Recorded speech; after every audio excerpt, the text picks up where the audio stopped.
First, we have the autonomy manager.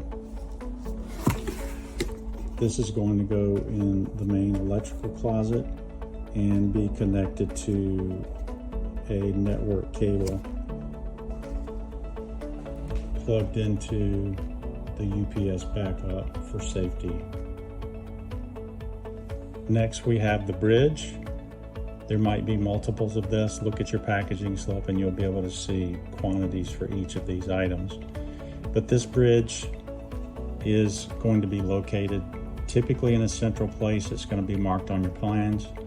And each place that the bridge is going, you'll have to have a power pack, which looks like this.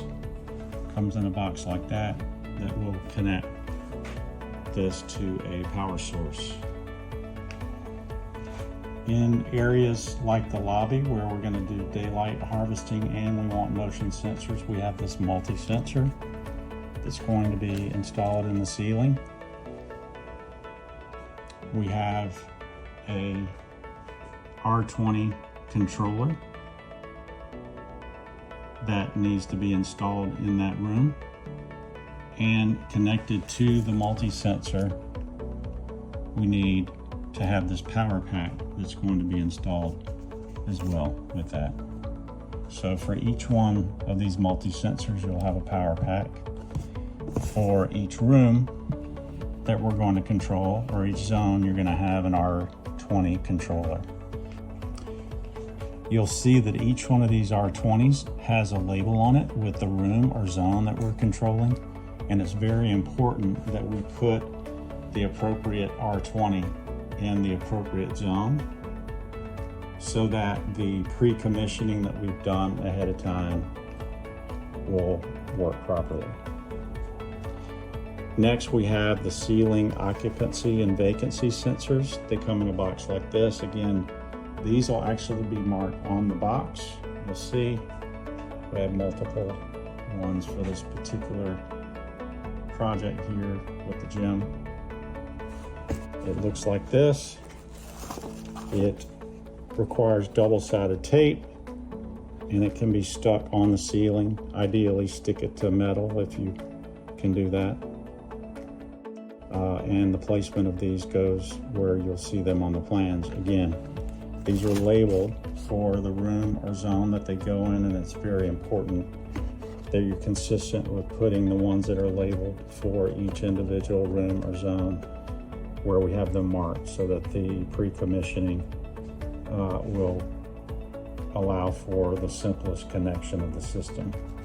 We've sent enough batteries in this package here for each of the occupancy sensors that look like this.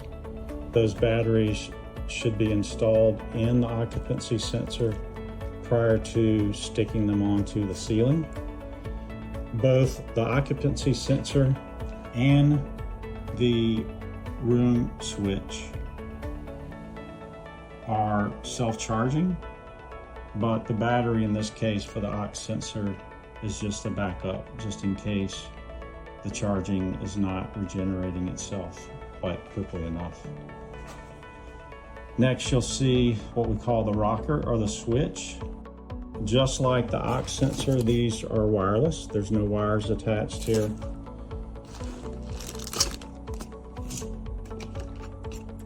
These also can be stuck on the wall without any wires with double-sided tape. And the wireless network that we have that's going to be set up here has already been pre-programmed so that these will function properly. Again, you'll notice that these are marked with the room or zone that we're going to be putting them in, so it's very important that you install these in the proper room or zone. Last, we have a standard dual technology switch. In this case, we're supplying a watt stopper, but your package could potentially have another brand. You can see it's going to be hardwired, unlike our other switches. Typically, we'll put this in small rooms, restrooms, or closets. Comes in a package like this, and of course, you'll have a wall cover that will go with that as well.